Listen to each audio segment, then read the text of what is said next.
Mandresy ny fahafatesana ny tompo ho aminareo any ny fahasoavana sy ny fiadanana avy amin'ilay ankehitriny sy taloha ary ho avy amin'ny fanahy masina fito izay eo anoloan'ny seza fiandrianana. Ho fiderahantsika an'Andriamanitra dia iarahantsika mamaky ny Samuela faharoa. Samuela faharoa toko faharoa amby roapolo ny andiny faharoa ka hatramin'ny fahafito. Samuela faharoa toko faharoa amby roapolo ny andiny faharoa ka hatramin'ny fahafito.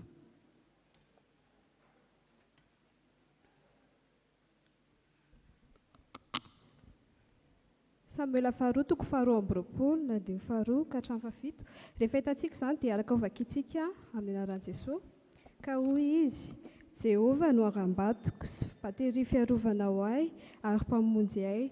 Andriamanitra vatolamiko izy no ialofako. Ampingako sy tandroko famonjena izy ary fiarovana voahy sy fandosirako.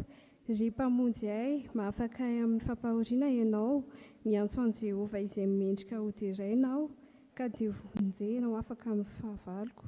Fa niodidina tamiko ny onjan'ny fahafatesana, ary ny riaky ny faharatsiana nampatahotra ahy. Ny famatoran'ny fiainatsita niodidina tamiko, ny sakanay ny fandriky ny fahafatesana, fony ny azo pahoriana aho, dia niantso an Jehovah. Eny, Andriamanitra nitaranako. Ny hain'ny feoko tao an-tempolo izy, ary ny fitarainako dia efa teo. Amen. Ataontsika ny raha faharaiky amby 200 ny andiny voalohany.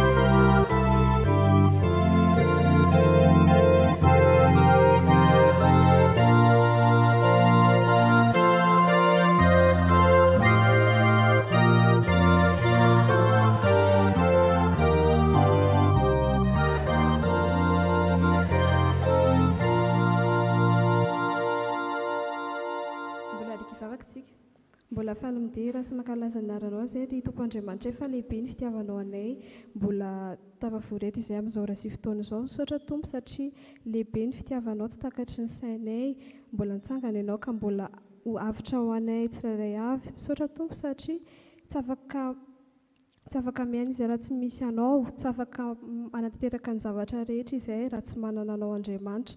Koa mametraka n'izao fotoana izao izay eo mba ny fitantananao hatrany, fenoan'ny fananao masina izay tsirairay avy, dia ny zavatra rehetra ataonay Tompo dia ataonay voninahitry ny anaranao irihery ihany.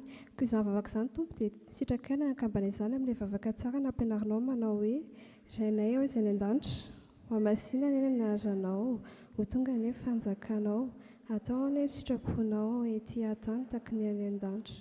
Omeo anay ny nanasazy ao anay ary mamelany elokay taky ny amelanay izay meloka taminay.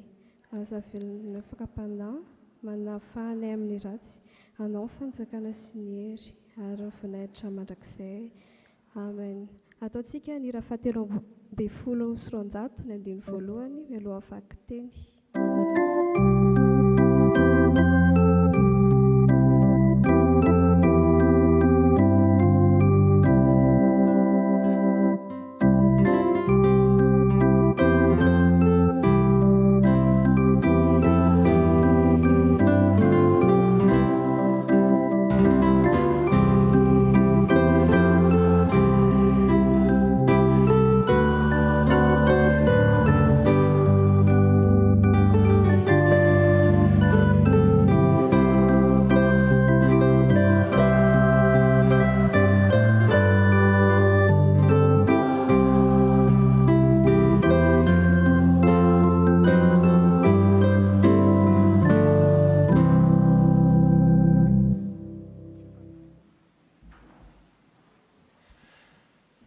Maki sy amin'ny teny soratra masina isika.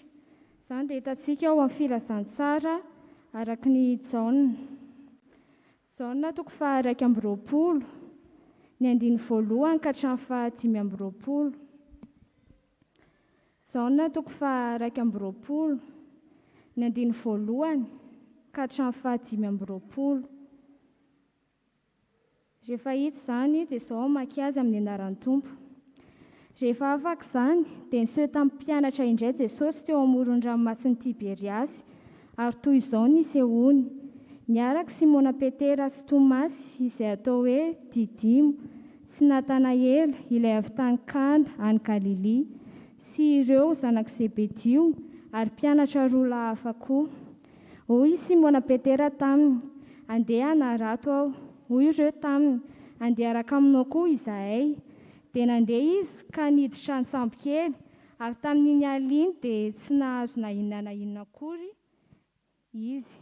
Ary noho efa nazava ratsy ny andro dia nitsangana teo amoron-dranomasina Jesosy, kanefa tsy fantatry ny mpianatra ho Jesosy izany. Dia hoy Jesosy taminy: anaka, manan-kanina va ianareo? Dia namaly azy hoe izy: tsia. Ary hoy izy taminy: alatsao amin'ny sisiny ankavanan'ny sambo kely ny aratonareo, dia ahazo ianareo. Koa dia nalatsany izany, ka tsy zakany nakarina noho ny abetsahany azy an-drano. Ary hoy ny mpianatra izay tiany Jesosy tamin'ny Petera: ny Tompo iry. Ary hareny Simona Petera fa ny Tompo iny, dia nisikinany ny akanjony ivelany, fa tsy ny akanjo izy, ka nirotsaka teo amin'ny ranomasina izy. Fa ny mpianatra sasany nandeha an-tsambo kely ihany, nisarika ny arato feno azy an-drano, fa tsy lavitra ny tany izy, fa tokony 200 akiho ihany.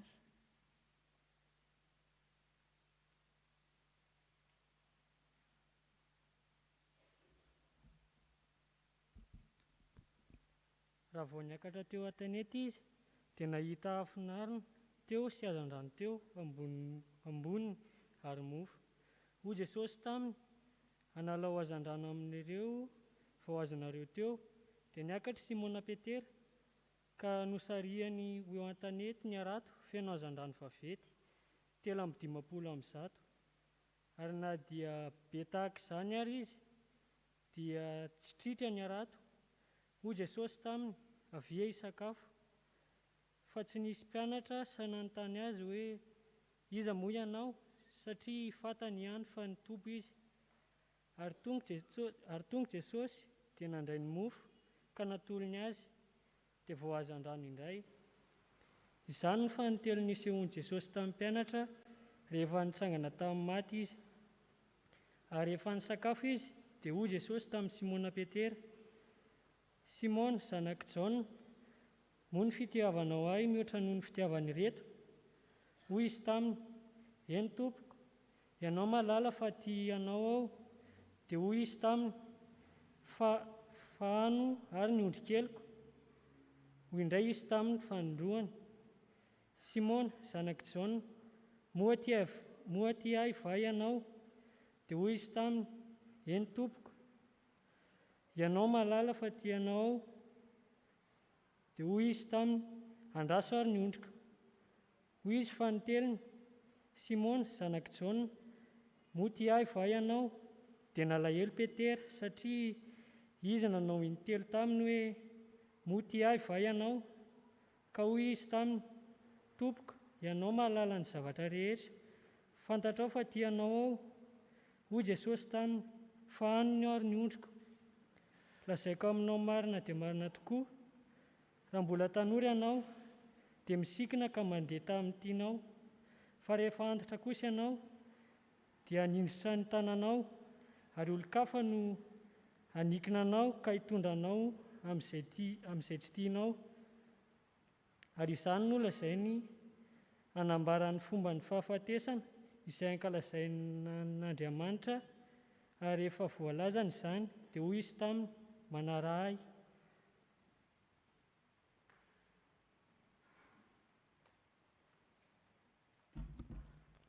Dia nitodika Petera ka nahita ny mpianatra izay tiany Jesosy manaraka, dia ilay niankina tamin'ny tratrany tamin'ny fisakafoana ka nanao hoe: Tompoko, iza no hamadika anao?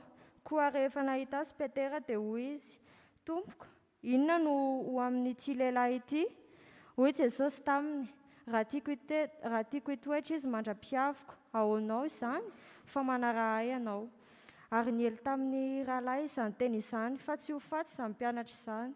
nefa Jesosy tsy nilaza taminy fa tsy ho faty izy, fa raha tiako toetra izy mandra-piaviko ahonao izany. Izy no ilay mpianatra izay vavolombelona manambara izany sy nanoratra izany, ary fantatsika fa marina ny fanambarana. Ary misy zavatra maro hafa koa izay nataon'i Jesosy, ka raha voasoratra tsirairay avokoa izany rehetra izany, ataoko fa izao tontolo izao aza dia tsy omby ny boky voasoratra. Amen. Ray masonao manamasinana amin'ny fahamarinana, ny teninao fahamarinana. Amen.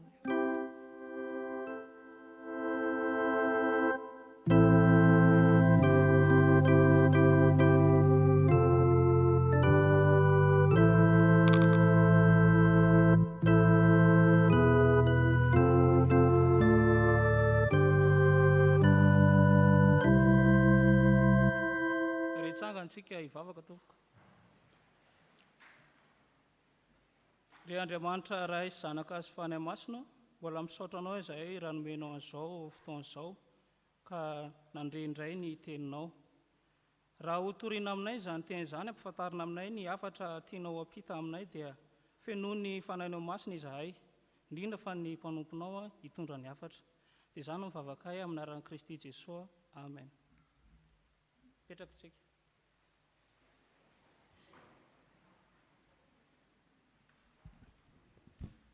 Alohan'ny andraisantsika ny ten'Andriamanitra dia ataontsika ny raha 470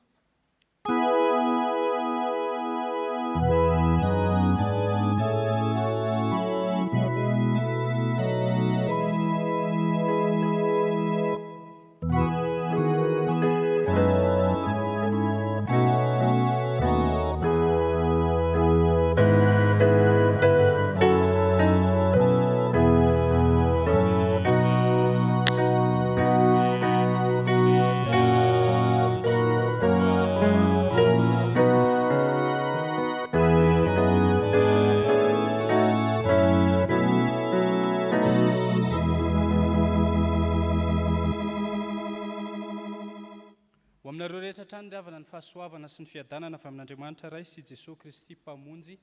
Amen. Ny Jaona 1:20 no andraisana ny hafatra ary ny andininy 5:10 ka hatramin'ny 12:20.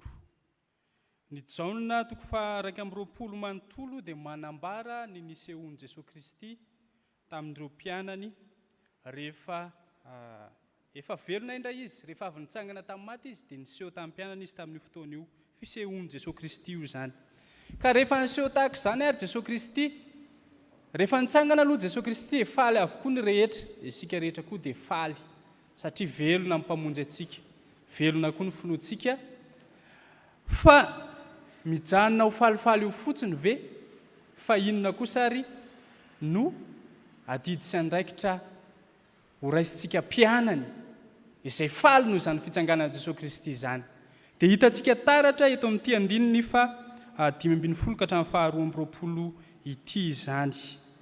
Ny teny izay hitantsika manandanja sy manaitra indrindra dia le teny ery amin'ny andininy 5:20 manao hoe, andenga jerentsika ena amin'ny farany indrindra eo ny andininy 5:20 manao hoe le farany indrindra eo manarahy. Zany ny tenin'ny tompo, fa tsy mijanona ho falifaly eo fotsiny isika hoe velona ny tompontsika, mpandresy isika, dia rehefa mandeha Jesosy dia mijanona eo tsika, fa miteny amintsika izy hoe manarahy. Ahoana moa zany hoe manaraka an' Jesosy tompo velona izany? Ahoana zany manaraka an' Jesosy Kristy ilay naresy ny fahafatesany izany? Eto amin'ity ten'Andriamanitra ity dia ahitantsika ho Jesosy tamin'ny Petera eto hoe manarahy ianao. Io dia anisan'ny teny nataon'i Jesosy Kristy rehefa niantso ny apôstôly ihany koa izy any amin'ny andininy mahafa any amin'ny filazantsara any, dia io nataon'i Jesosy Kristy hoe manarahy, tsisy ninona, tsisy condition, tsisy ninona fa hoe manarahy. Dia ianao no manapa-kevitra hoe anaraka an' Jesosy Kristy. Ny hoe manaraka an' Jesosy Kristy marina, manaraka an' Jesosy Kristy tokoa mantsy dia hoe entina milaza fa Jesosy Kristy no arahana, zany hoe ny manaraka dia inona? Ao aoriana. Ilay arahana eo aloha. Sa misy ny hoe manaraka azy fa eo aloha indray ilay mpanaraka. Ny zavatra mahazatra dia hoe ny olona rana dia eo aloha mandrakariva. Zany hoe mametraka an' Jesosy Kristy eo aloha mandrakariva zany. Zay le hoe manaraka an' Jesosy Kristy. Dia Jesosy Kristy no eo aloha eo dia izay ataony no atao.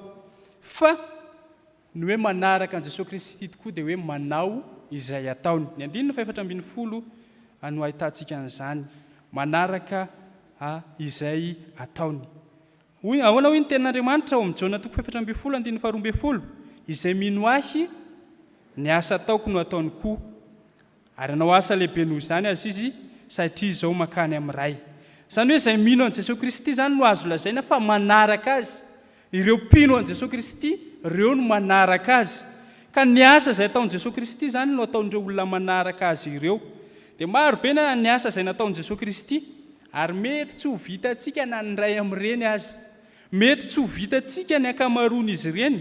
Fa ny hoe manaraka an' Jesosy Kristy dia miezaka manao izay vitantsika. Fa Petera zao teto natsony dia ny rany mandehana motiava ianao. Motiava ianao. Eny, tia ianao mahafantatra fa tiako ianao. Rehefa ny rahan'i Jesosy Kristy amin'izay hoe ndana ary fa ano ny ondriko. Dia izay mino an' Jesosy Kristy ho isika teo izany no atao hoe manaraka an' Jesosy Kristy. Dia araka nambarantsika teo dia maro be ny zavatra izay nataon' Jesosy Kristy, ireny no ataon'izay mino an' Jesosy Kristy. Inona avy misy ohatra sasasasa nataon' Jesosy Kristy dia ny hoe nanasitrana ny marary, nanampy ny malahelo. Be dia be ny zavatra nataon' Jesosy Kristy. Fa isika zany manaraka an' Jesosy Kristy velona dia miezaka isika mba manao izay vitantsika ny amin'izay nataon' Jesosy Kristy. Tsy efa ny herintsika izany fa mangataka ny heriny isika azontsika mahatanteraka izany. Satria tsika ilay mpianany efa nanaiky anara-dia azy. Izy no eo alohantsika ary dia izay ataony no ataontsika. Fa faharoa dia izao. Ny olona izay manaraka an' Jesosy Kristy dia manahaka azy. Manahaka azy. Mitovy aminy zany. Ahoana hoy ny Korintiana 1:2-1, Paoly no miteny ao. Aoka nahaka ianareo tahaka ny anahafako an'i Kristy. Dia ny fanahafana an' Jesosy Kristy zany dia tena fakana tahaka azy. Ahoana moa zany Jesosy Kristy zany? No resahantsika nandritra ny herinandro lasa iny hoe Jesosy Kristy zany dia mpamindra fo.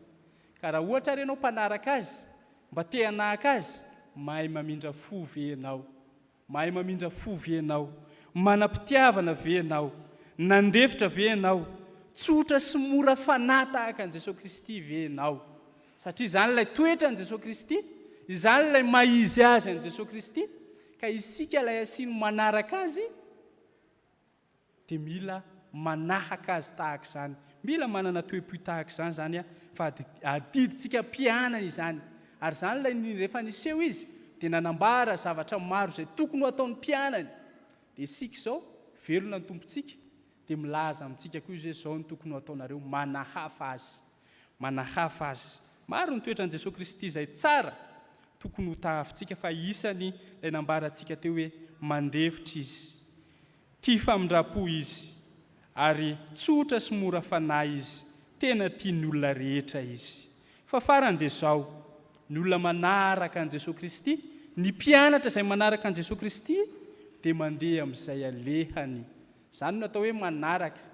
Fa raha ohatra ianao izy lasa nakary dia ianao lasa nakary, mbola azo atao hoe manaraka azy ve ianao amin'izany? Tsy manaraka tsony izany. Fa ny olona izay manaraka an' Jesosy Kristy dia mandeha amin'izay alehany. Jesosy Kristy dia nandeha tamin'ny lalany azy fijaliana. Mafy zany.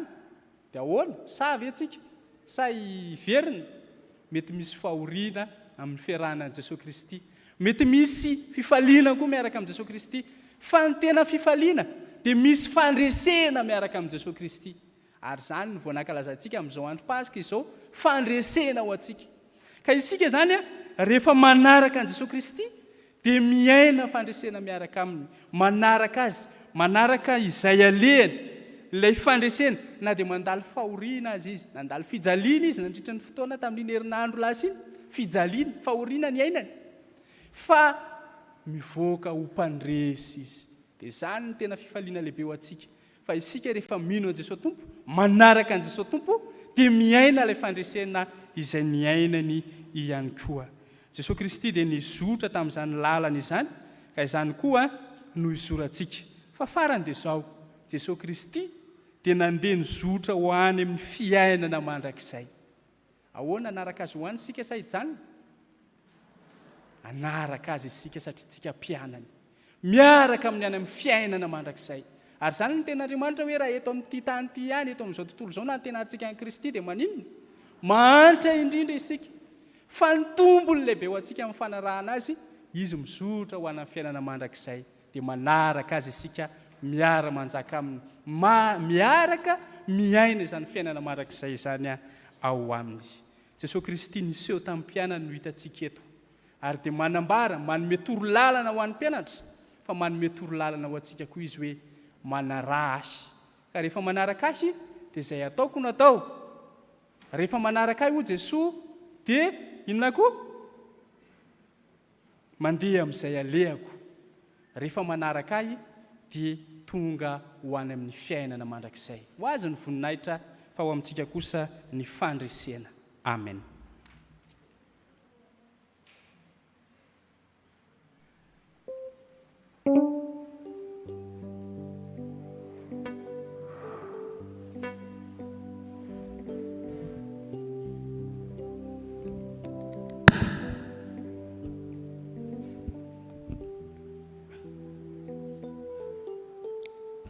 Mahalona izany ten'Andriamanitra izany dia mahatsiaro tsota teraka tsika, dia tsika araka hivavaka hifona.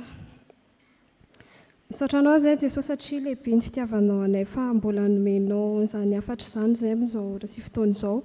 Misaotra Jesosy satria tianao izahay ary tsy avelanao very. Sitraka ao Tompony mba hanarahanay anao kanefa izay tianay ihany no ataonay. Izay fantatry ny sainay ihany no ataonay, ka rehefa voadona izahay vao mahalala miverina manaraka anao. Mamindra fo aminay Tompo, mamela ny elokay satria tsy tanteraka izahay. Ifonanay Tompo ireo izany toetranay izany, ifonanay aminao ireo zavatra ataonay tsy mifanaraka amin'ny sitraponao rehetra.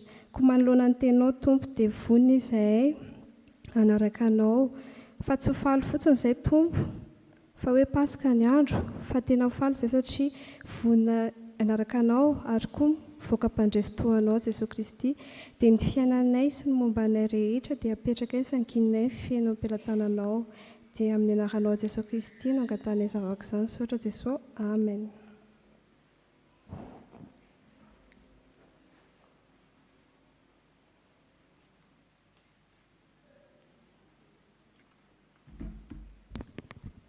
Be fitiavana sy mamindra fony Andriamanitra ivavahantsika ry havana. Ko andeha hitsangana isika handray ny teny famelan-keloka izay omeny ho antsika. Hoy ny Tompo, izaho efa nandevina ny fahadisoanareo tahaka ny fandevina ny zavona, ary efa nandevina ny fahotanareo tahaka ny fandevina ny raona. Koa miverena amiko fa efa nanavitra anao aho, fa efa tonga ny zanak'olona hitady sy hamonjy ny very. Koa ambara amin'ny anaran'i Jesosy Kristy fa voavela ny elokareo noho ny anaran'ny Masina. Alleluia. Amen. Sambatra ny olona izay voavela ny elony sy voasarona ny fahotany. Sambatra ny olona izay tsy sain'i Jehovah eloka ary tsy misy fitaka ny fanahiny. Amen. Petraka ny fiangonana.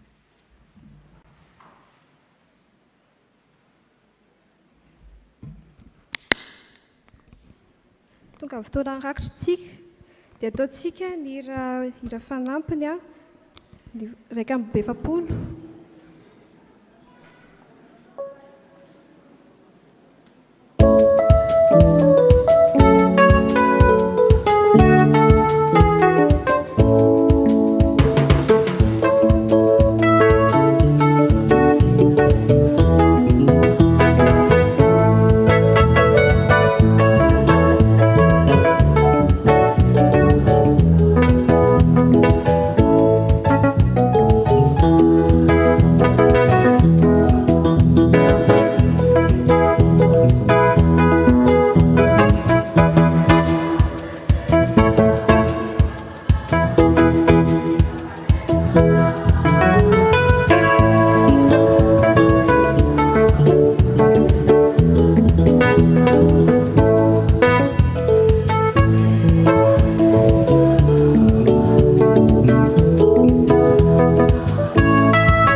toizana amin'ny firana fanampiny 2020.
Tonga fotoanan'ny fiderantsika izao dia omena tompona andraikitra fandaminana.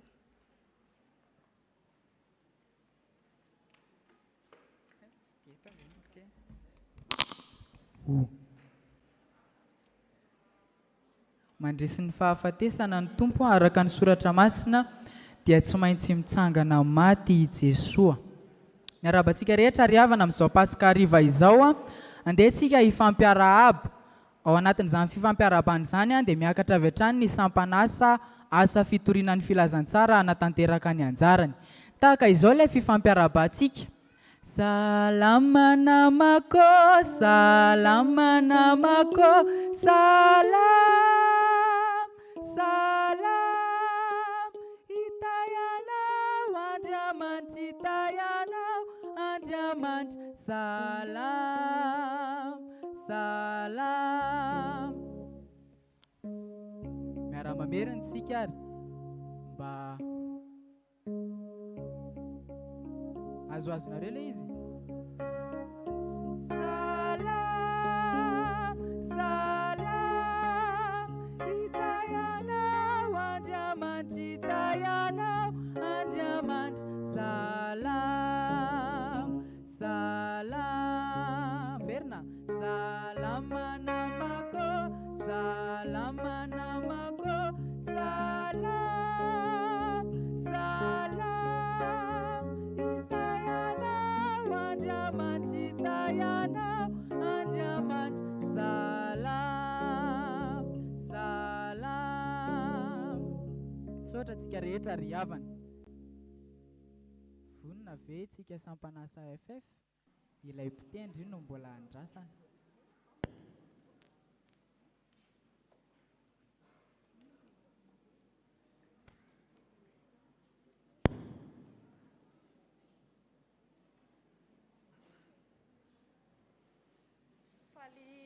Faly miarabantsika mpianakavy finoana rehetra ny sampanasa AFF. Hira roa no ataontsika eto. Isika hoy aho satria tsika rehetrarehetra izao dia AFF daholo, fa izay ireto no solitena tsika eto. Dia ireto ilay hira anankiroa iarahantsika manao ilay hira satria hiranao firana ihany. Ny anankiray dia firana 1970 ataontsika amin'ny teny frantsay. Dia aza matahotra fa projekteny eto ilay tononkira. Dia ny anankiray firana FFPM ihany 70. Dia makasitraka indrindra tompoko.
mbola verytsika ihany ny tehaka ho an'ny sampanasa AFF.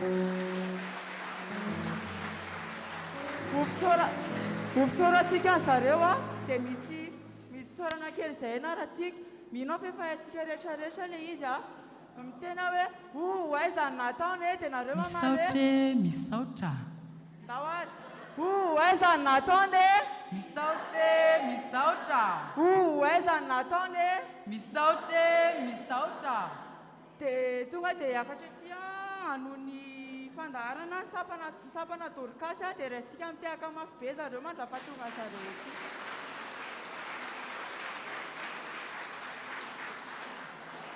Tsy mijanona ny tehaka raha tsy tonga eto daholo zareo.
rehefa maivana ihany e. Eo.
Mitsangana dia manaraka ny diany zareo a tsy fahotany zany fa mideran'Andriamanitra ny alehantsika sady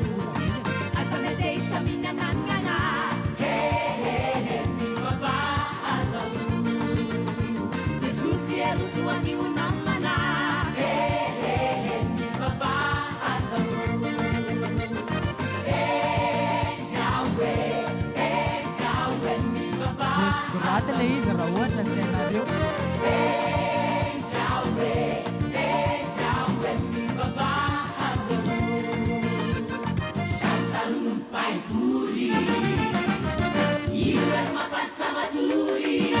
Sotra ny tanora kristiana ho an'izay tsy tanora kristiana mbola mahazo mitsangana.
Sotra ny sampana Dorcas isika nanentana antsika nadia fa vitsy kely le nitsangana nadia dia nampalahelo tsy ampy ny tehaka oay zany nataony e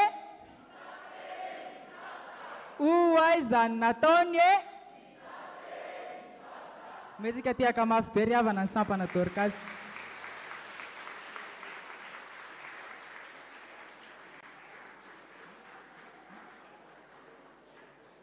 Zao sika dia ihany ka ao anatina tantara an-tsehatra izay noman'ny fikambanana katekômena ho antsika. Ao anatin'izany tantara izany ry havana dia tokantrano ny resaka zany eto. Ho an'izay efa manana tokantrano zany dia voakitikitika aloha izy. Fa ho an'izay mbola tsy manana ihany koa dia mbola ho avy ny anjaranao fa pilina haricot io. Hiditra ao anatina fiainana tokantrano anankiray isika izay entiny reto fikambanana katekômena ireto aseho an-tsehatra. Dia mandram-pimakoman'izy ireo dia misy tantara kely anankiray izay entiny eto amintsika. Rehefa nandeha ry havana tao anatina fiangonana iray, dia nisy ranamana anankiray nijery fety tahaka izao ataontsika izao. Dia eo izy mipetraka ohatrinareo izao, fa za moa mitsangana dia za zany tsy izy, fa mipetraka ohatrinareo izy. Dia rehefa nandeha ny fiderana dia nandeha ilay hiran'ny rahavavy katolika iray iny hoe ianao no namonjy anay ray, ianao no isaoranay ilay izy, ianao no isaoranay ray, ka ilera namana rendre manonga. Endrika izy mandeha ny hira ianao no isaoranay ray. Ny zavatra henony dia hoe misy trondro vaovaony mitoy anira ianao no namonjy anay ianao. Zavatra heno ranamana plaque basi no anarany toy anira Victoire Rasoa Manarivo ane. Dia nitsanga ny tiranamana fanafana fo dia ozy izy ao anaty rano. Aza mba matoritory tsika rehefa mideran'ny tompo. Efa vonona ve ilay katekômena? Midira ary.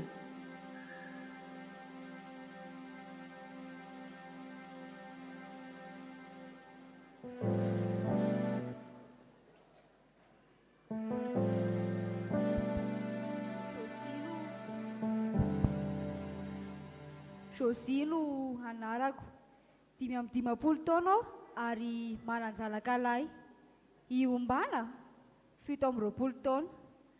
Faly tela faly aho manana azy na dia fanalaviteorana izay mianaka no izy mianatra any Suisse. Izy no ilay tokako. Nanomboka ny 7 marsa 2021 izay andro nafatesan'ny Rainy. 20 taona lasa izay. 7 taona izy tamin'izay. Mavy tena mafy ny nenanay mianaka izany. Kanefa teo Andriamanitra niaraka taminay.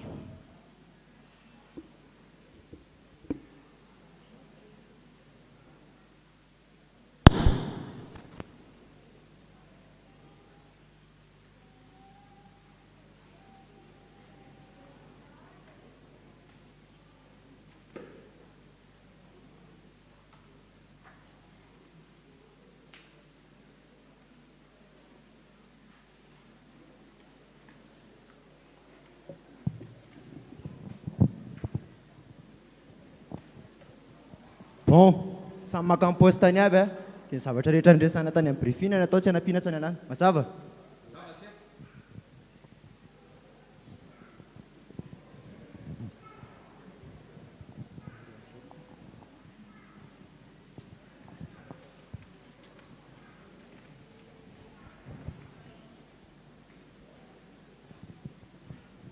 Iarabanao tale?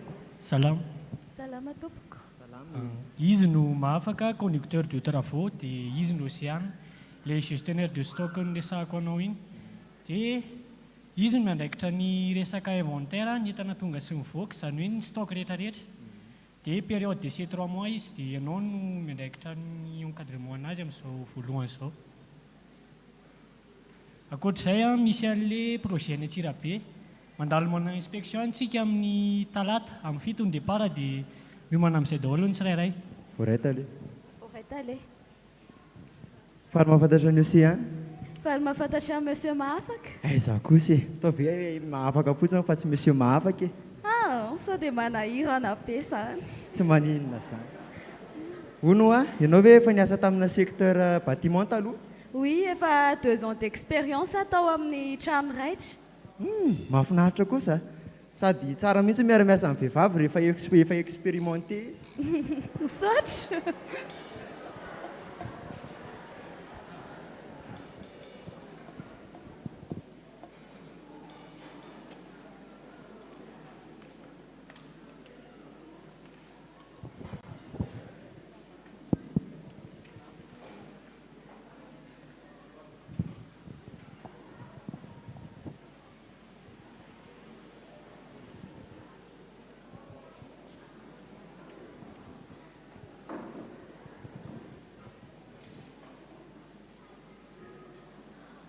Neny ô, aty an-dakozia ô.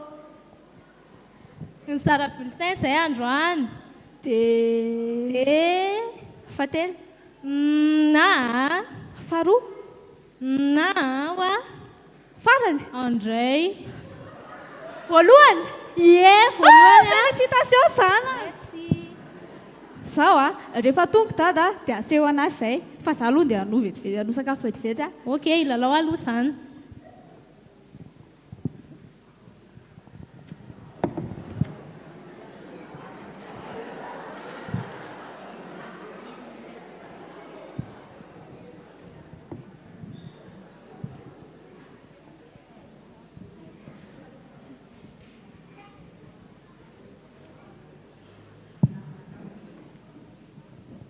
Bonsoir Dad. Bonsoir. Ny sara bulletin izay androany. Avilo ianao aty resaka zavatra vetivety. Inona indray? Mba te anontany kely anao efa maninona ka ianao naka vola tao amin'ny compte 100 000 ariary tamin'ny iray volana. Nefa ianao tsy miteny aty amiko akory. Zany ve tsy andeha ampianao ny sandronao andray? Ianao ne mameretsy any dada sy neny. Zareo ary mandray pension. Cuira sy manana mila fanampiana bebe kokoa amintsika. Ianao ve misainy? Dada sy neny nefa antitra. Manana zany afaka miasa izy fizy ny kamla. Tsy kamla araka ny eritreretinao zany a. Zareo neny ezaka mitady fa tsy mahita. Fa afaka tsy miresaka an'izao aloha ve tsika? Raha ny volanao ny ankitikitianao tsy mampaninina anahy fa le anakitikitianao mihitsy ny tsy tiako e. Tsy tadidinao nga, zany hoe miasa ary mametraka vola anatin'ny kantiny. Dia maninona? Fa zany mikana makady fa plus no ianao dikan'izany tsy mahazo mikitika amin'ny volako intsony ianao manomboka androany. Raha tsy miteny aty amiko. Mazava?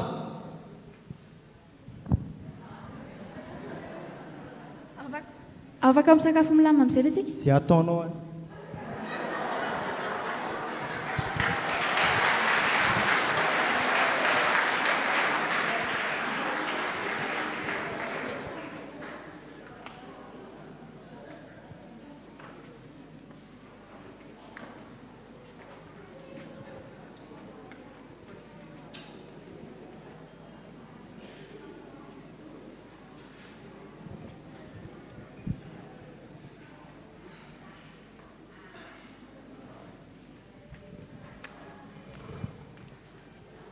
Zao reto raha modèle atsika manaraka amin'ity androany ity.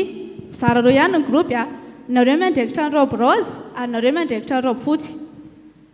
Manomboka amin'ny découpage ka hatramin'ny finition. Reny efa nomeko anareo reny lamba ndrefy. Raha ohatra misy zavatra tsy mazava moa dia afaka miteny mikianko ihany. Mazava? Manao daholo nareo. Bonjour Madame Josie. Irela mba afaka mazanao ve za atsampirao koa azafady? Eny tompoko. Andamba dossier manko.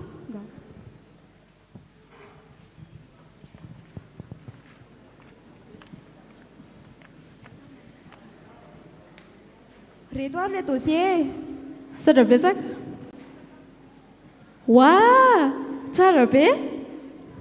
Misaotra. Cadre tao amin'ny efitrano fatoriako ireo e. Fa nafindrako tato ma fa ato ny tena andaniko fotoana ny tontolo androko e.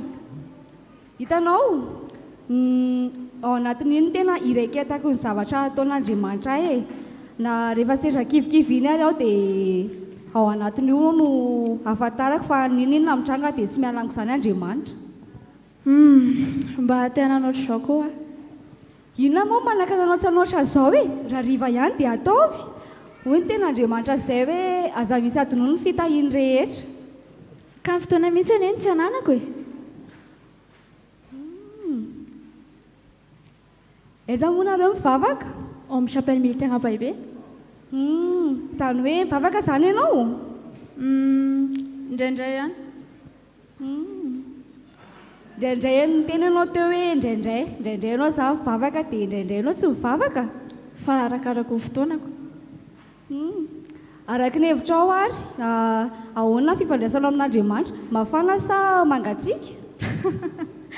Hoana re, tsy teteny hoe mafana, tsy teteny koa hoe mangatsiaka, fa mino an'Andriamanitra nefa fahatontony ihany.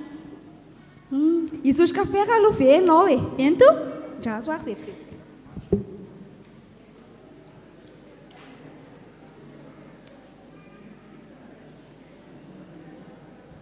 Petrapetrara ianao dia ity ny kafe ianao e. Sodra betsaka.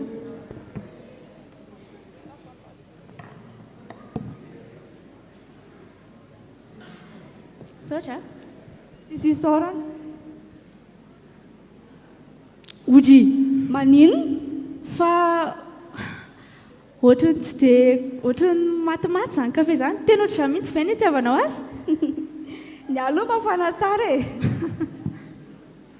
Hitanao, ohatran'izany ihany. Hitanao, ny kafe itiavantsika ny kafe zao dia mafana tsara. Dia ohatran'izany koa ny angatan'Andriamanitra amintsika e. Ny fifandraisana mafana ny ilaina amintsika fa tsy fifandraisana matimaty. Misy ten'Andriamanitra izay ao amin'ny Baiboly hoe fahina moa sy ho azon'ny olona raha mahazo izao tontolo izao izy kanefa very ny aina ary inona no omen'ny olona ho takalo ny aina fa katsao aloha fanjakana sy ny famarinana dia hanampy anareo izany rehetra izany. Azoko. Fa tsasika inona mahatonga anao miresaka amiko an'izany? Hitanao, ohatranao izao mihitsy taloha e, kristiananao fa sainga tsy mba laka-pamiana tamiko izany fivavahana izany. Ny laka-pamiana tamiko dia ny vadiko, ny asako, ny zanako, isa-maraina dia izany foana ny ao an-tsaiko e, na isan'andro azy. Ny 7 marsa 2024 nefa dia maty ny vadiko. Tena tsy napotsiko izany. Ny azoko atao dia ny vavaka. Tao anatin'izany tena nampisehoan'Andriamanitra nampisehoan'Andriamanitra ny fahatsarany e. Rehefa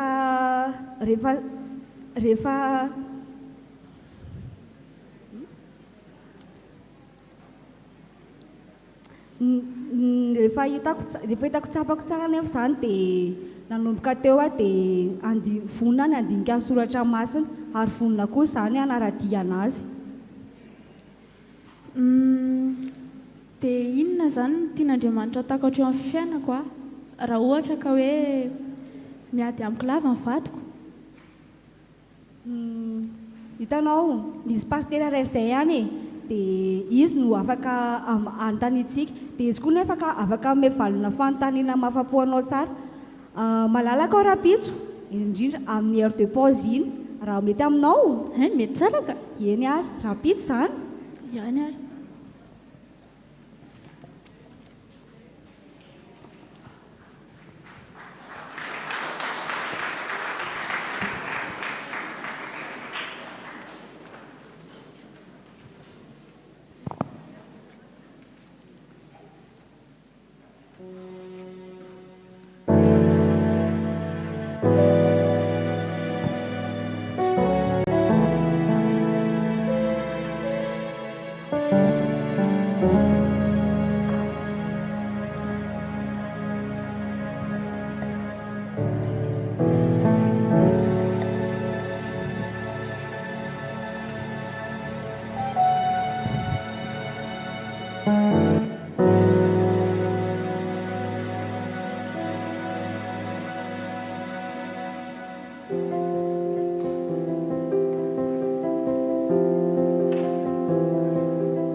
Hono a afaka makany tsy afy ianao rapitso miravariva izy manko dia tsy tiako izy raha mody rery tsy eo rapitso fa andeha hoaiza ianao manao mission any Antsirabe dia tsy haiko natafody ary toa izao ianao miteny amiko an'izany efa izany teneniko anao izany tsara danao ianao raha mbola hianatra fa haika atory aleo aloha ty vetiko manaraka anahy fa mbola tsy lany bonne nuit dada Sineny bonne nuit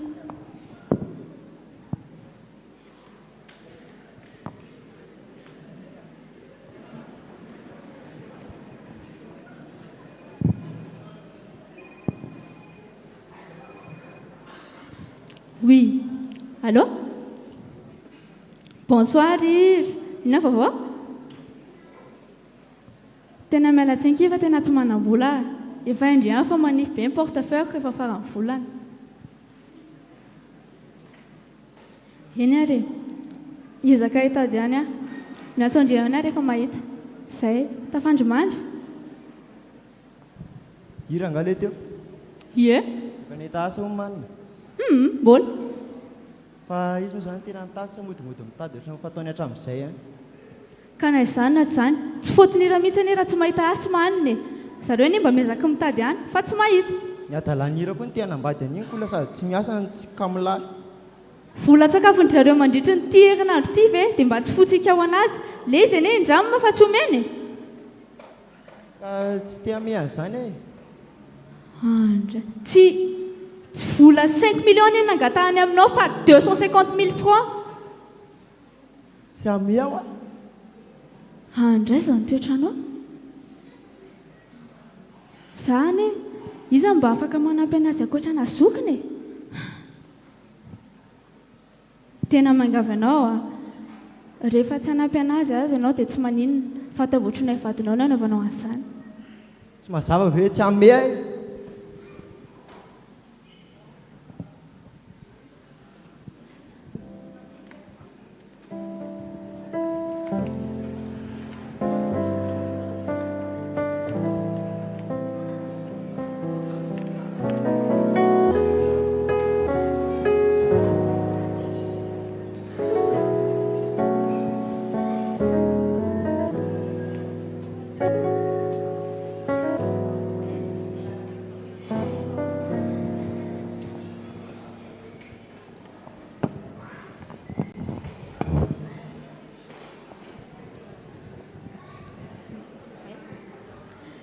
Manao ny Riel anao présentation fotsiny angamany ahy izy no pasteur le resako taminao maly dia izy ndray pasteur no Riel le resako anao faly mahafantatra amin'ny pasteur faly mahafantatra anao koa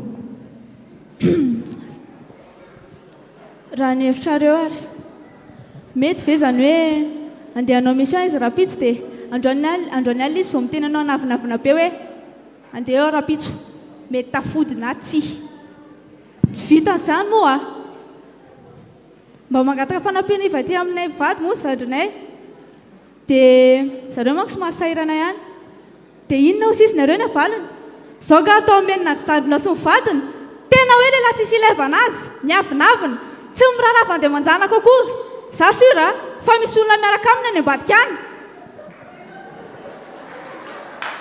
sady amin'io izy lehilahy tsy talava mody alina lava eo an-trano izy dia eo amin'ny telefoniny foana fa raha ohatra hoe raha za sedra manatona anazy na izy te atory na izy maika andeha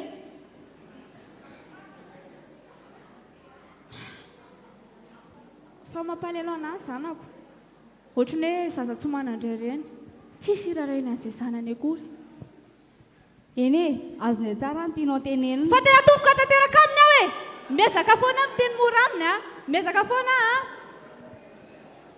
tena miezaka foana fa tena tsy mahavita tsony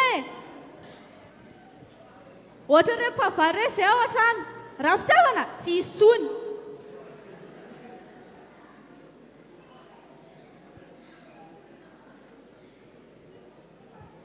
fa za reto mijery ny tokantranony hafa tena sambatra ery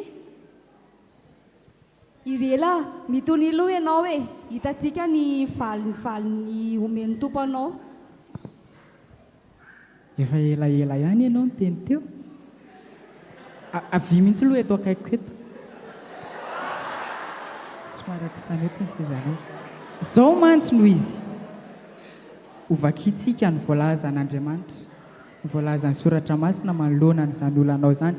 Donc jerentsika ny Efesianina 4:9 ny 12 dia angatahako ianao hamaky izany vakio mafy tsara. Efesianina 4:9 ny 12. Amin'ny anaran'ny Tompo, fa isika tsy mitolona amin'ny ofamandrà, fa amin'ny fanapahana sy amin'ny fanjakana sy amin'ny mpanjakana izao fahamasinana izao dia amin'ny fanahy ratsy eny amin'ny rivotra. Amen. Raha ny marina dia tsy ilay vadinao loatra ny olana, fa ilay tena olana dia ilay fahotana mangeja azy, ilay satana mamatotra azy ka mahatonga azy ianao an'ireny zavatra-dratsy rehetra ireny.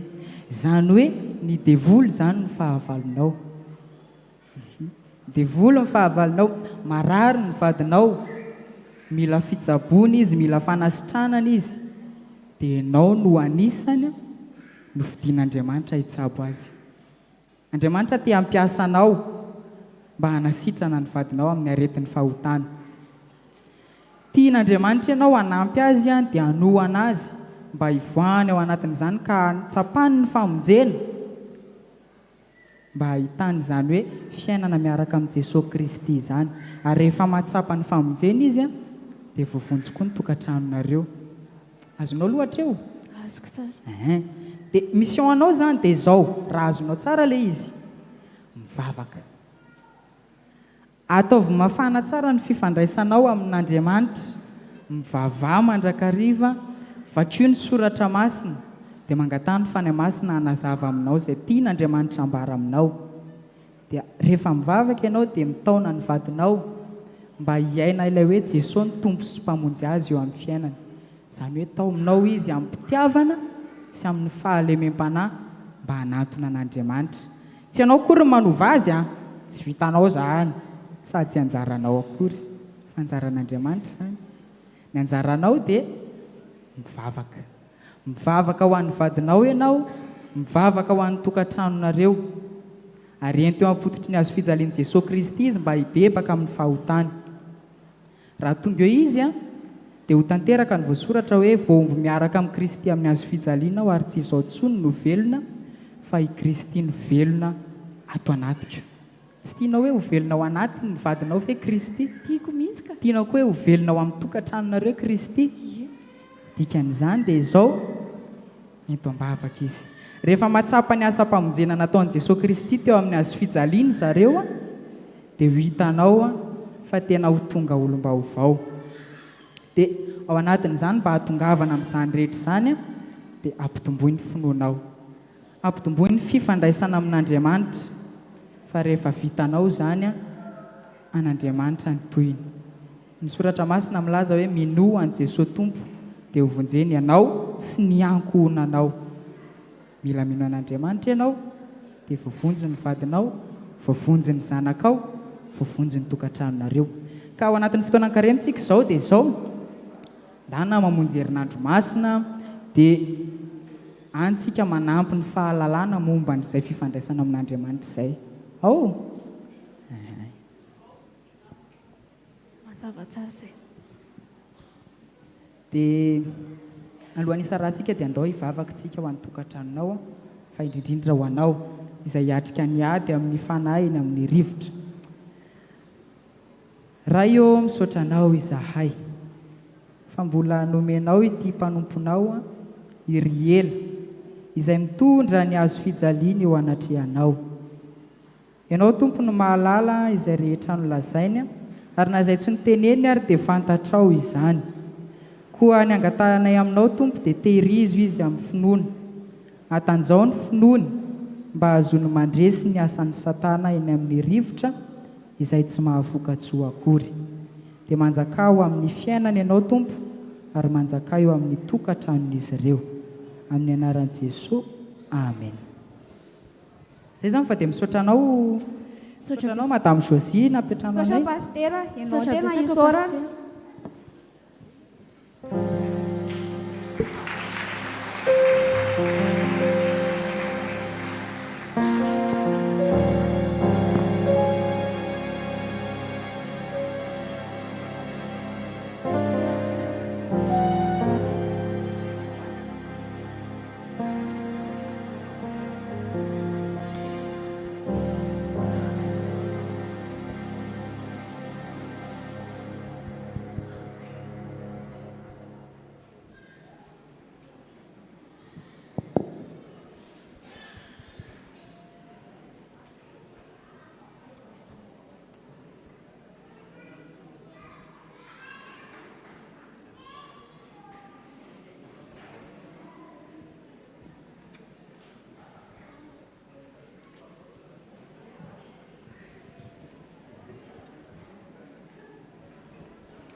Ela izy zany ahoana ngezangeza mihitsy ika zany a atao zay mamety e. zay ve lesa atao PPN mahia mihitsy tsy hitantsony zay atao leo aloha sina présentation e izy lafatra efa namako efa ela be sady mpiaramiasa taminay taloha dia izy Océane ny anarany izy ny gestionnaire de stock vaovao amin'ny Fantatra ny Faly mahafantatra ny lafatra. Bon, mandra-piainana ny talety andao aloha tsika isy olon-akanjo e. ahoary Okay.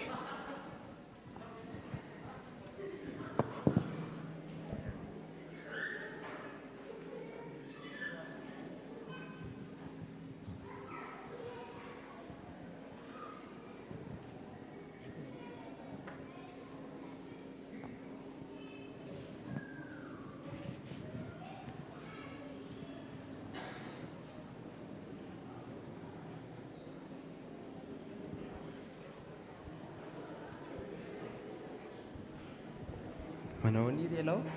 ao lesy izy ao Milamina tsara? Fa hoana e, misy tsy milamina nga?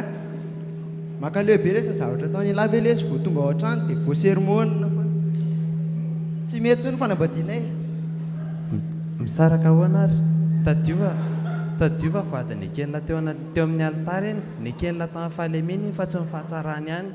Vady alaminy fa aza manao an'izany. Azafady, afaka mahazo mahafaka 2 minitra ve za? Azafady. Ary ahoana iny?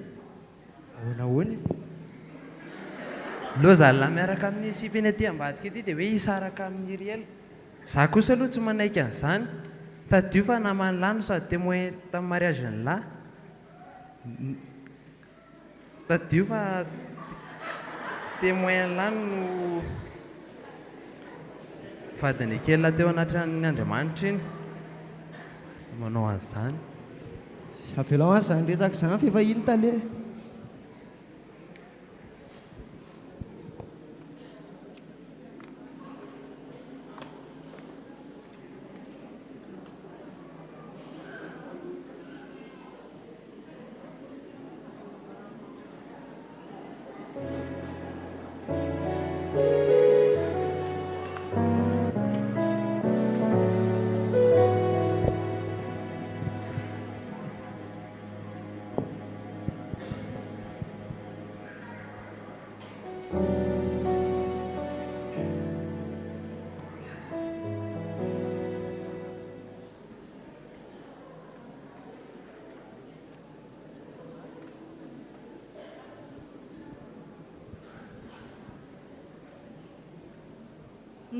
Manitra izy izany.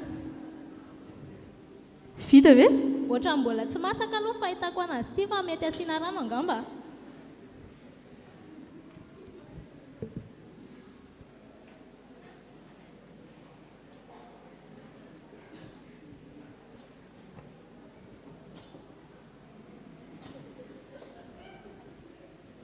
Ary manao inona izany? Mamaky baiboly. Noana izany.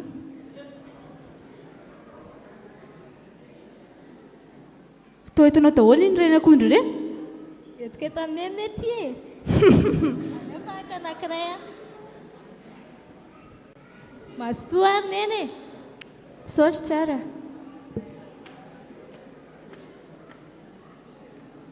Ary inona izy zany? Toa misy message?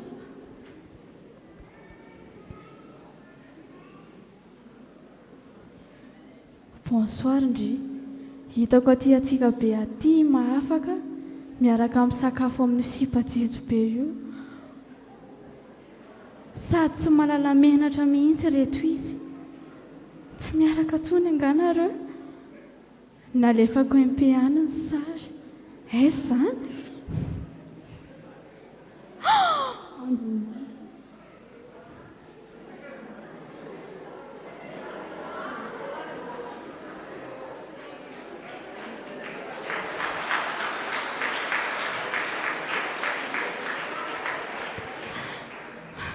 Fona Jesosy eo. Fona. Nanajino anao aho. Nandeha tamin'ny herin'ny tenako ohatr'izay.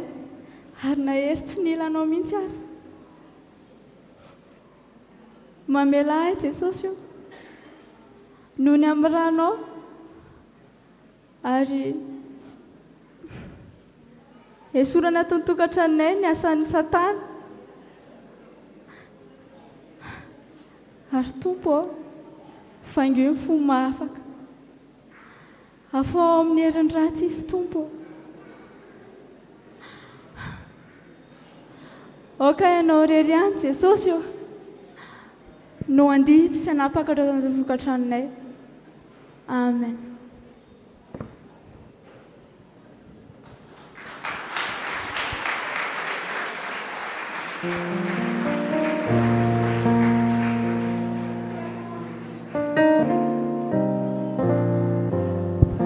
Tehaka mafy be sika ho amin'ny fikambanana katekômena.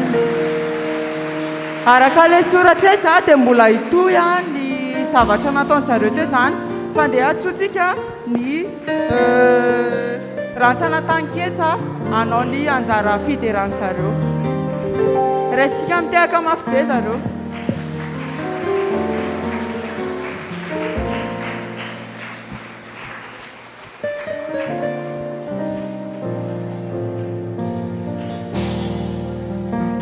Miomana avy hatrany ny sampana tanora kristianina ao aorianan'izy ireny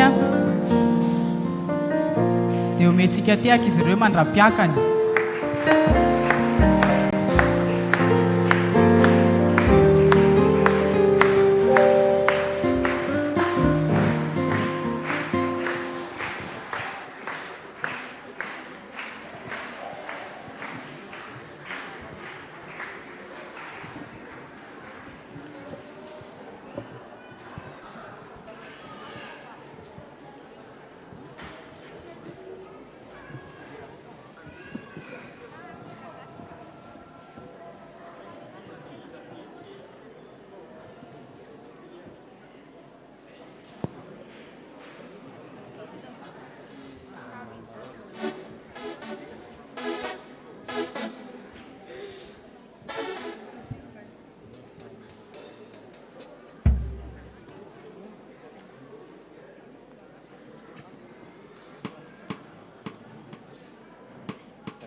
Hira anankiroa no andeha ataonay dia mangataka antsika rehetra hiara-hira aminay fa haitsika daholo ilay hira.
isan'andro le fanekenina.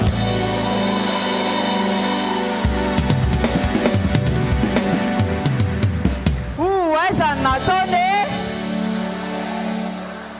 aizany nataony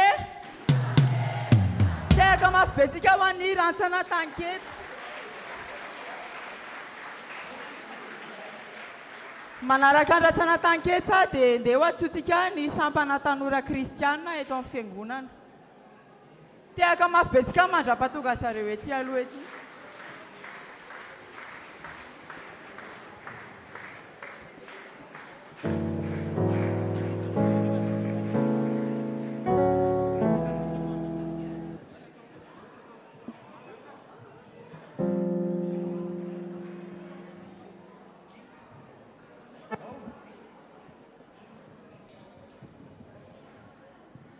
Miomana manarakaraka ny zareo ao ny sapaty dia ao aoriana sapaty ny fetsofolo alin-dahy.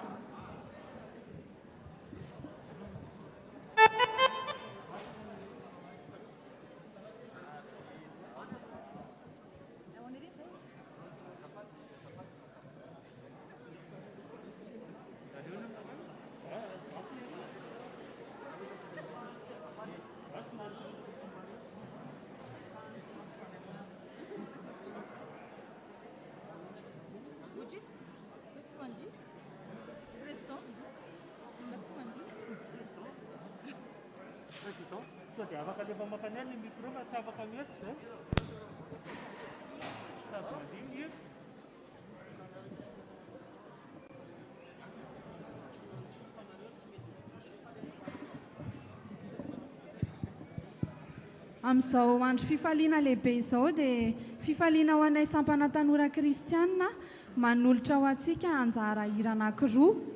Ny anjaranay hira voalohany dia Jesosy Kristy miantso anao, ary ny anjara hiranay faharoa kosa hiatsotsika rehefa eo hiaraka handihy isika.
Satria andro fifaliana lehibe androany dia manainga antsika rehetra hiaraka handihy hiaraka aminay.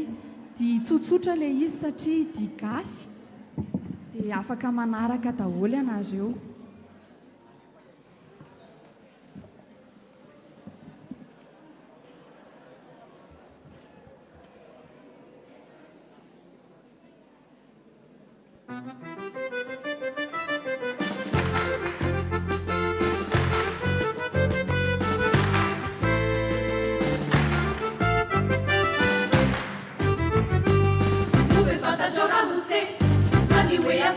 me Ramandray ny tompo ianao Ifaliany sanany ananitra Nove fandatrorama to Ifaliany ilay tsy to Ramandray any tompo ianao Dia ho tsara aminao samy miensa Fa ny Jesosy tompo ane Mianjiverina anao amalany Asa miatry fotoana andiniana Sola hita raiky kavery anao Olazaiko aminao risoky Eny rehefa feno toky Ramandray ny fanahinao Dia ho vaorezany karmezanao Hoverenao fa anioany Misy fiainana lavorary Dia ho foana ireo ka ilao zanizany tomanizany Fa ny Jesosy tompo ane mianjiverina anao amalany Asa miatry fotoana andiniana Sola hita raiky kavery anao Farambola finaritra Na ny mampiasa tsiaritra Sofity feny aminao Rehefa raha ho ianao eonso Rehefa ao karavako Faorina sa famozer Dia tompo efa niantsoka miverena Dia avao sy le fanekena Farambola misalasala Netineke fa lany zara Maninona moralara Ny ankoatrandray no manna Majereny ety gasikara Olovain'ireo any apara Efa tsisy amtenay nitsony Efa lany tsetsy familero Fa ny Jesosy tompo ane mianjiverina anao amalany Asa miatry fotoana andiniana Sola hita raiky kavery anao Farambola finaritra Na ny mampiasa tsiaritra Sofity feny aminao Rehefa raha ho ianao eonso Rehefa ao karavako Faorina sa famozer Dia tompo efa niantsoka miverena Dia avao sy le fanekena Tsire akory ny andao izao Fiainana mavitsy ho anao Mitsangany anao miaraka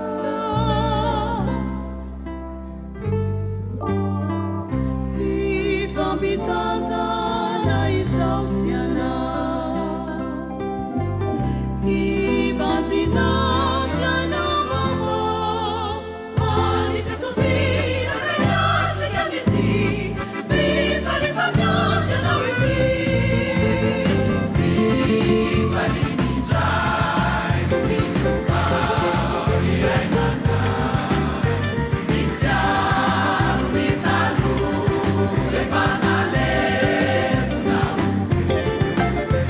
Sofaly tsonire Fananantena lehibe Miantsay anao mianjely any to Verifaly tovenonao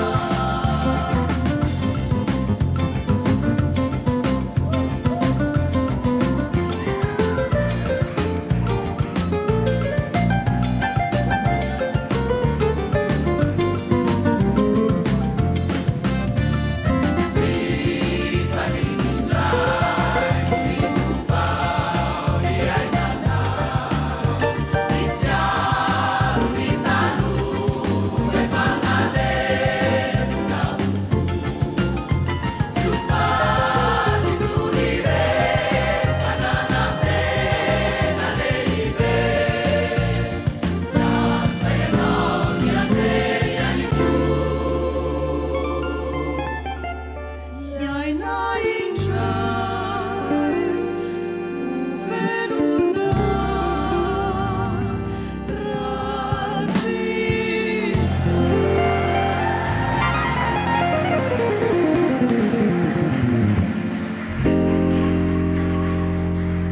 Oay zany nataony e Oay zany nataony e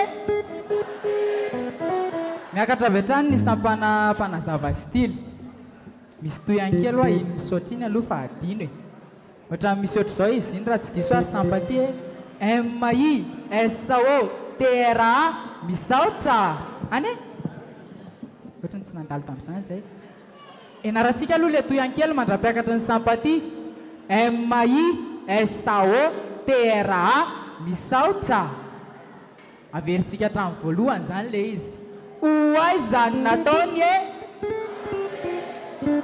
Oay zany nataony e MISOTERA MISOTERA. Miaraka nitojiky ta mihitsy zany zareo sampatia makety aloha ety ary anapoaka izy manao an'io.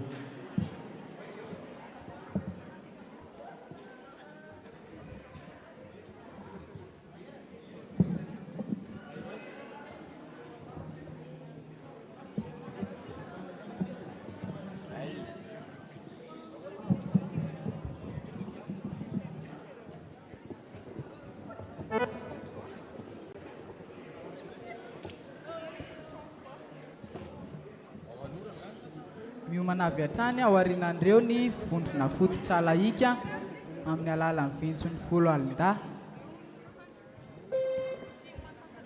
Mbola ao tsara daholo ve? Ohatran'ny rendrika ao anaty rano daholo. Mbola ao tsara daholo ve?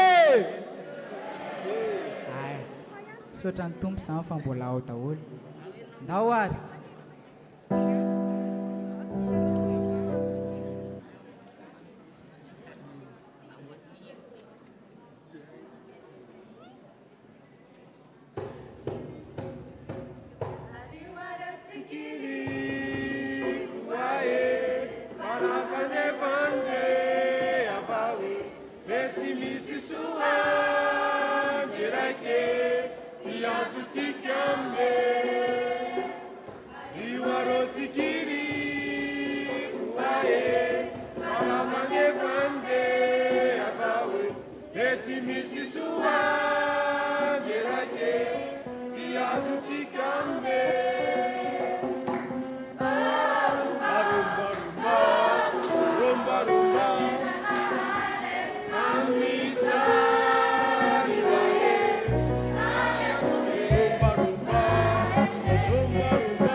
Sotra ny sampanampanazava stily sy oay zany nataony e oay zany nataony e MISO TLA tiaka mafy be ho an'ny sampanampanazava stily manasa ny vondrona fototra laika isika hiakatra ety Antsehatra.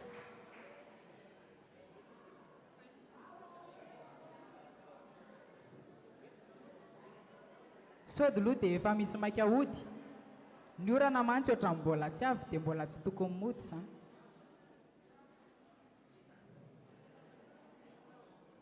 Sa hoe inona kiny dira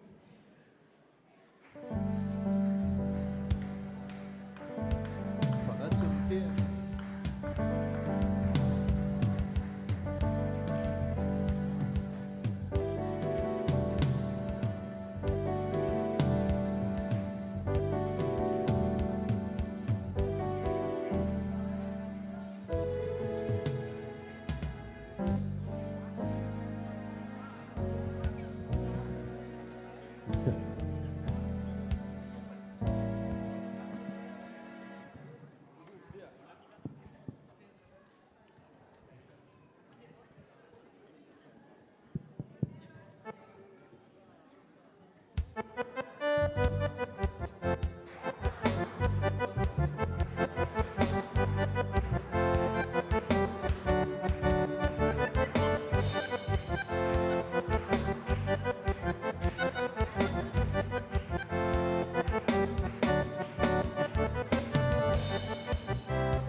Nawi, my Jaliana.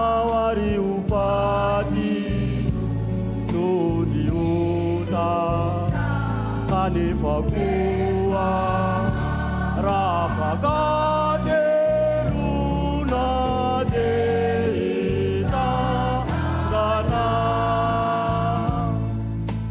nisi cinetinu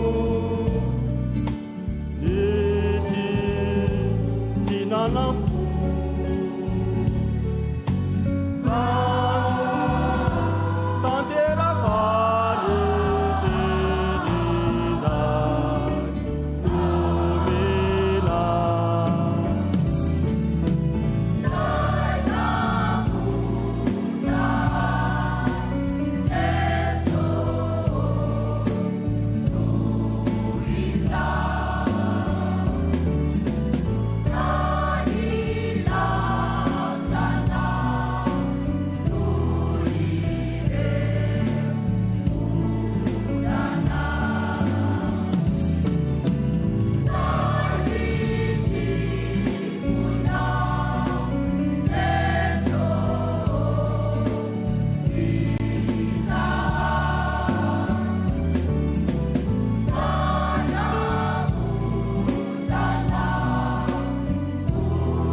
One of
fototra laika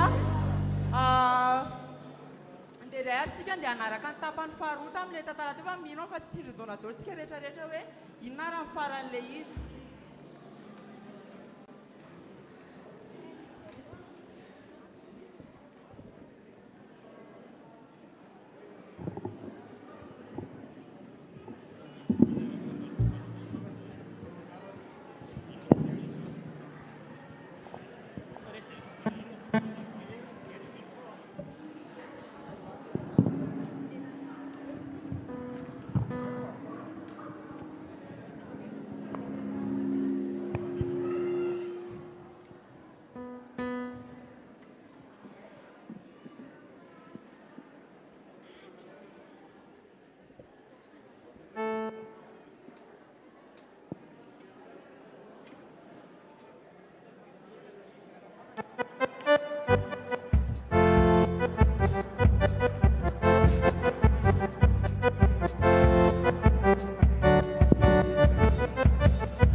Tiara, misy zavatra ho anao hoe tsy mbola tabatra itsy?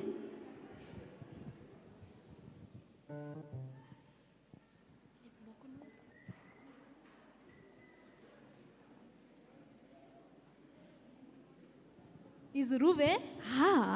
Anany anankiray fa afaka sendry verse, mofinaina, izay tiandry mihitsy e. Tsara be, merci neny. De rien.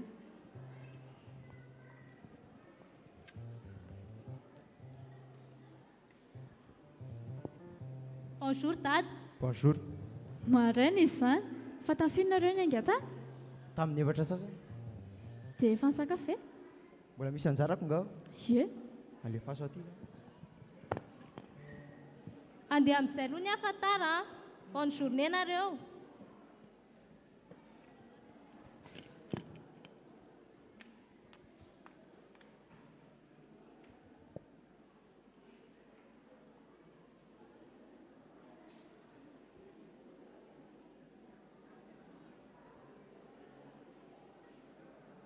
Ndrekako hita dolo ny adala.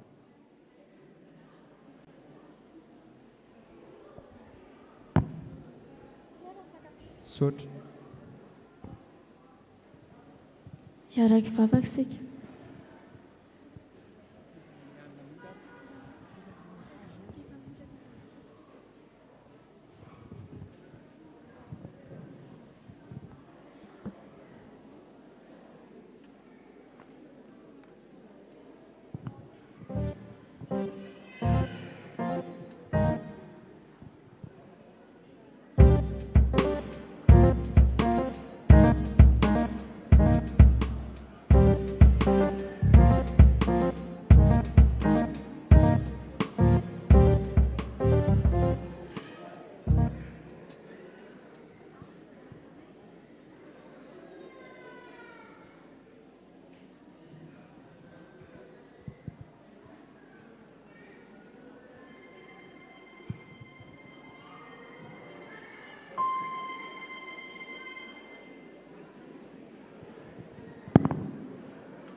Bonsoir. Bonsoir.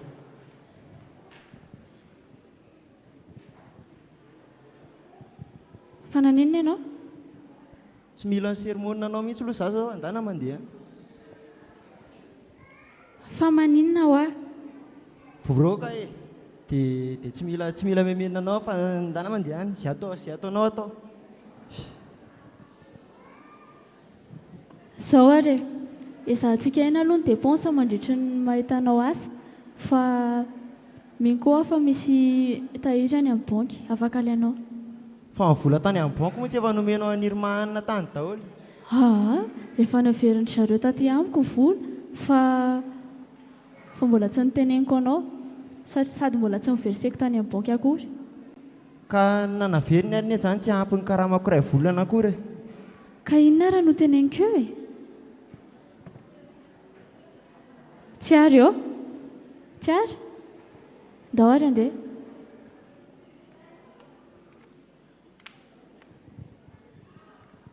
Andeha hamonjy amin'andro masina sasy tsy ary? Andeha raka aminay ve ianao? Eny ary.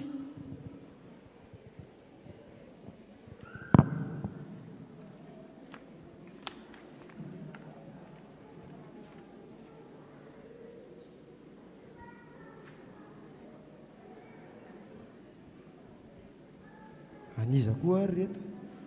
Irela hoy. Jesosy io mivavaka ho amin'ny mahavaka mba hitodika aminao ny fony. Meo any fandeferana andreseko ny ambopoko ka ahaizako mamela azy sy mitia azy ary manohana azy mandrakariva.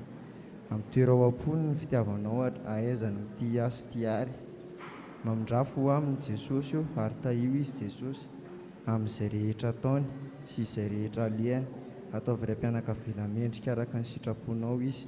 Amin'ny anarana Jesosy Kristy no anaovako izany fahavaka izany. Amen. Ity zany aniza indray.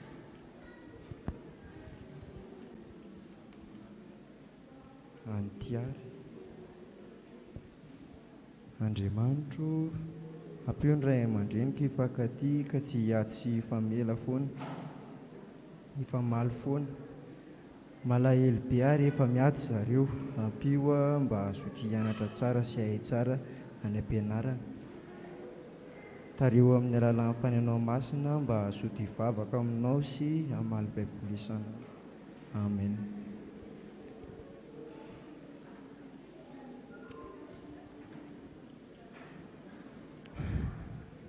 Andriamanitro, fona aminao fa lehilahy tsy mendrika, ray mpianakaviana tsy miraharaha vady aman-janaka.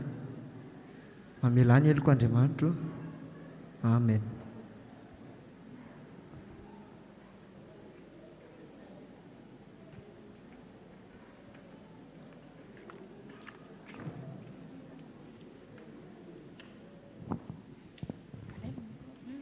Tiaro, dana aloha ianao manao dosy fa efa maika sakafo. Afaka miresaka ve tsy? Eny ary. Petraha aloha ianao. Ao izay. Hitanao, misy an'ilay message nalefa namanao iny io maly dia hitako ilay izy. Tena mifona fa naditra be. Tsy nirarahanao aho dia tia tena be. Hitanao, natonga navoroaka tamin'ny asako ny fiarahako tamin'ny sipy mihitsy. Nangalatra izy dia nendrikendrehany hoe niraitsy-kombakomba taminy dia lasa voaroaka. Tena mifona.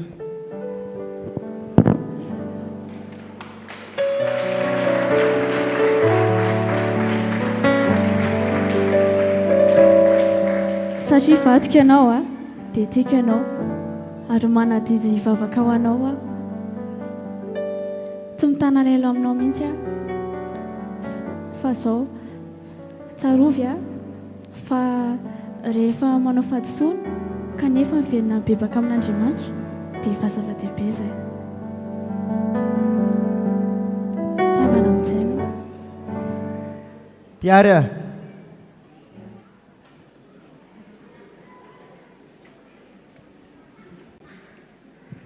Ahoana tompoko?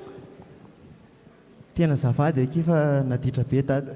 ny ady tamin'ny eny foa ny dada dia tsy nirarahanao mihitsy. Zafady a, avelanao hoe ny eloko.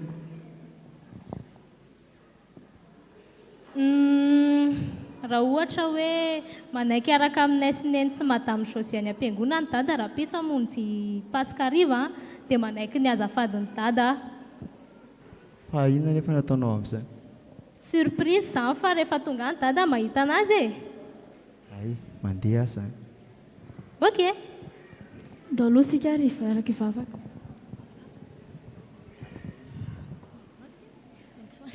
Iaraka ivavaka sika.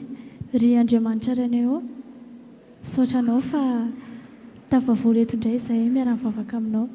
Misaotra anao satria tavory indray eto izahay miray aminao ary velona ho iray izahay. Engany ianao mba hitatana ny tokantranonay, mba atao aminay mandrakariva ary aoka ianao niaraka aminay satria ianao tsy maintsy miaraka aminay hiala amin'ny fakapana rehetra izay mahazo anay. Misaotra iray eo. Amen.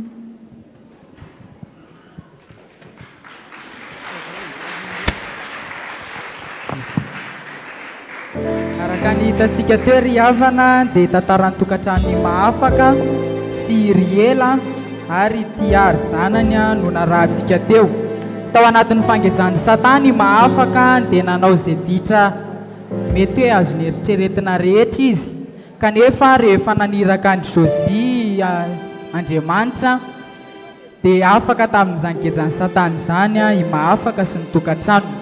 Ny antsony Tompo aminao ry havako dia izao: ataovy mafana ny fifandraisanao amin'Andriamanitra, mamaky soratra masina foana, mahereza mivavaka dia mazotoa mamonjy fanompoam-pivavahana. Ny faharoa dia izao hoe minoa an Jesosy velona ilay nitsangana tamin'ny maty mba hamonjy ahy sy anao. Mety tsy ho tokantrano ihany ny olana hatrehanao, fa mety ny fiainanao mihitsy dia olana be manaraka ny arabe. Fa izao eto eo ampototry ny azo fijalian'i Jesosy Kristy izany olanao izany dia minoa azy fa hainy no mitondra vahaolana ho an'ny olanao rehetra. Hira anankiray no entinay hideranan'Andriamanitra ao anatin'izany fandresena izay nisy teo amin'ny tokantrano ny mahafaka sy irela izany.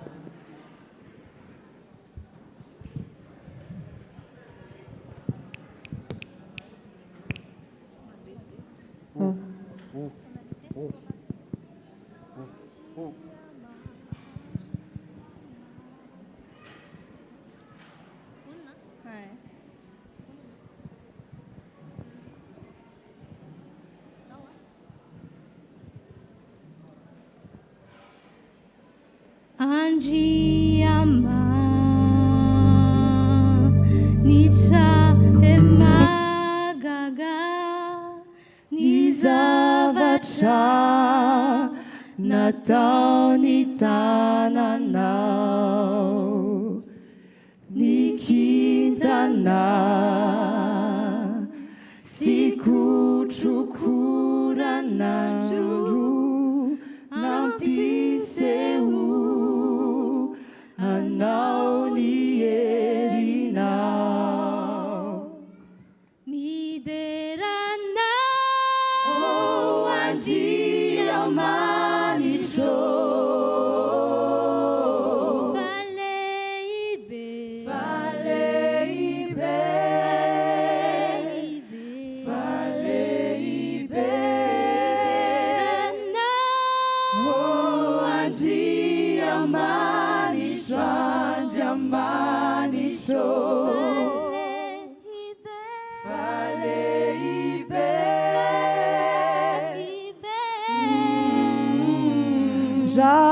Ratsaru aku vatse sotumpu natuluci nirayandanica uavuca nunifautaku zai vitatau kulkutavuku miderana Andriamanitro.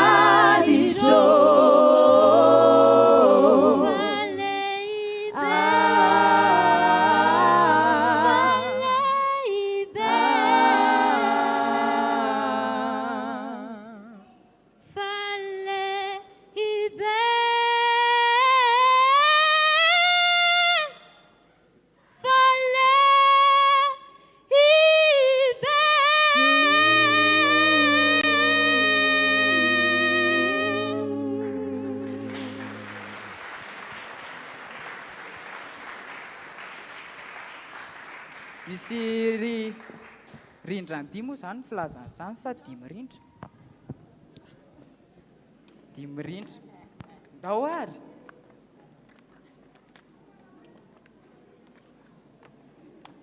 miomana avy hatrany ny sampana fifoazana ao aorianan'ity dia izay atolotra ity.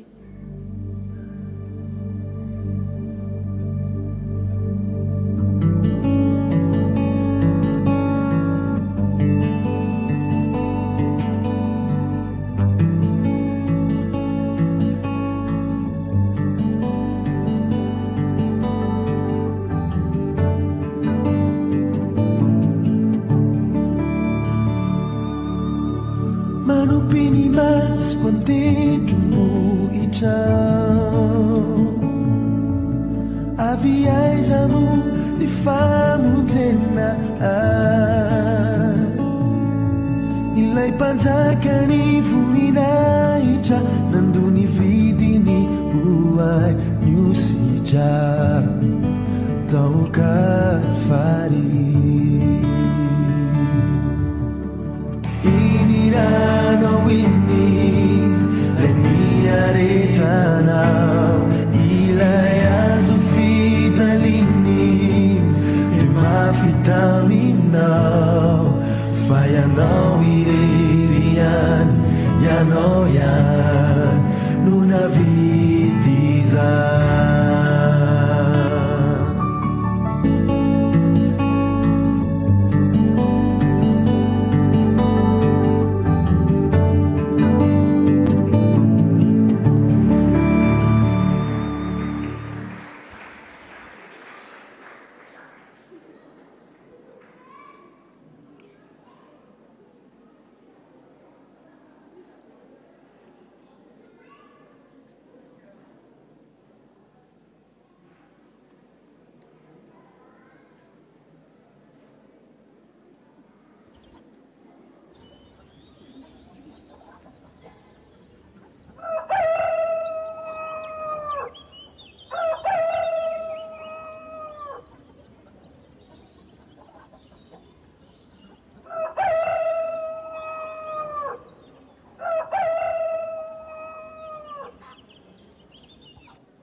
miaraka mafy be atransika ho an'ny fikambanana katekômène. Aiza ny nataony e? Aiza ny nataony e? MI SAO TRA, MI SAO TRA. Ao anatin'izany tehaka izany ihany no andraisantsika ny sampana fifoazana.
Sa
Eto sika ry havana dia hitsangana andia dia manaraka izay ataoko ianareo.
Pesar, revitezar,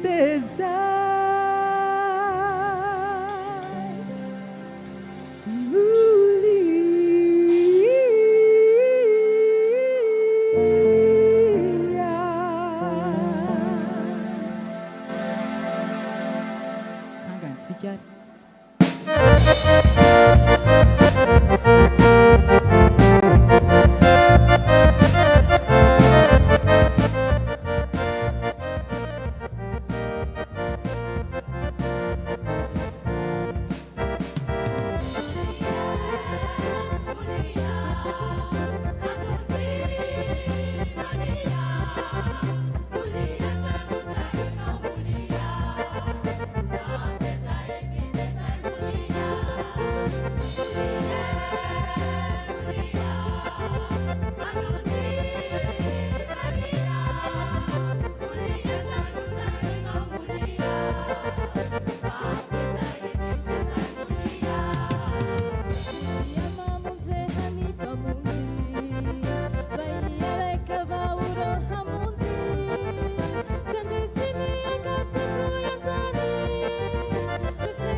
be ho an'Andriamanitra isika.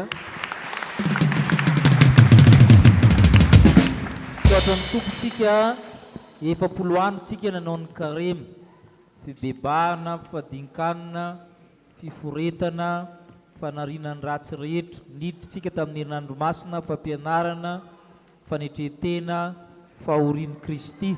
Androantsika pasika fandresena, iazakazakitsika andresiny ratsy rehetra, zay mahatonga antsika manao zao fety zao mifotra tanatin'ny 50 androtsika, dia misokatra amin'izay mandeha amin'izao tontolo zao miasa mijoro vavolombelona.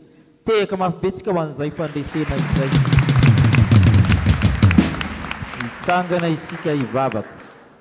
Misaotra anao zay tompony amin'ny fahasoavanao lehibe zoanay nahazo zao pasika izao. Misaotra ny reza rehetra nahatanteraka izaminy, ary ianao Andriamanitra hitatana anay amin'ny zavatra rehetra, tanterahanao amin'izy ireo ny tsodranonao. Ny fahasoavan'i Jesosy Kristy, ny fitiavan'Andriamanitra ray, fampiraisana na fanamasinao aminareo rehetra ny amen. Hipetraka ianareo. Dia misaotra ny sampana rehetra kambanana katekomena moa ny mpikarakara, misaotra ny mpampianatra hira rehetra nanao ny antsio zavatra na detery ny fotoana zany a, dia misaotra antsika rehetra zany. Dia anao hira farantsika zay hira tamin'ny mpitendry ao zany no ataontsika, sa mbola misy hafany any katekomena. Alefaso zay hira maredina teo, inona moa le teo jojobo sa inona izy teo moa, sa inona izy zay mety aminareo alefasy raha tsika mbaraparana azy.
Bye.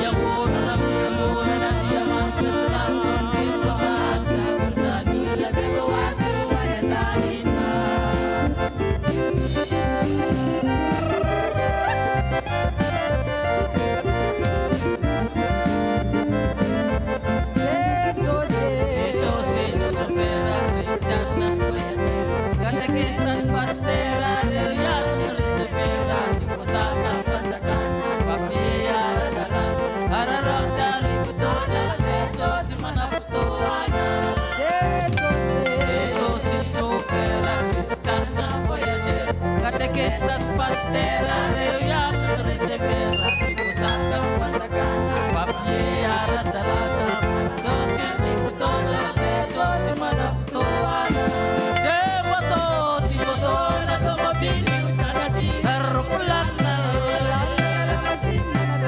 fanfiangonana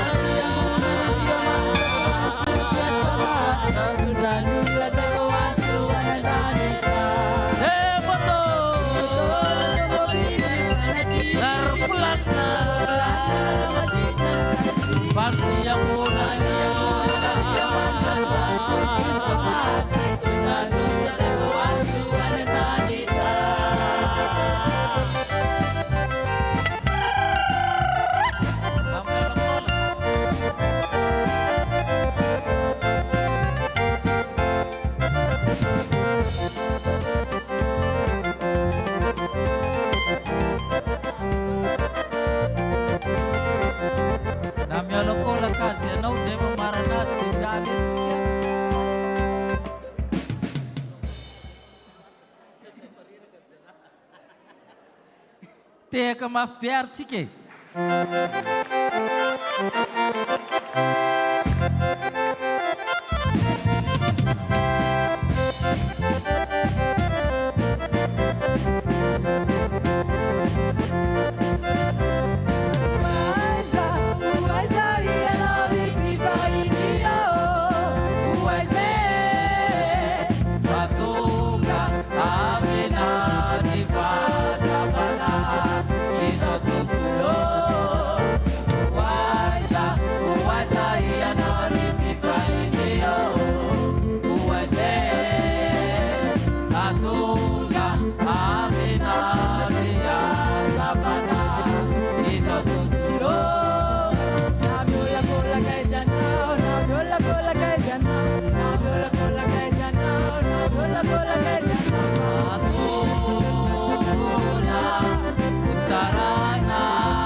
amin'ny akany ambany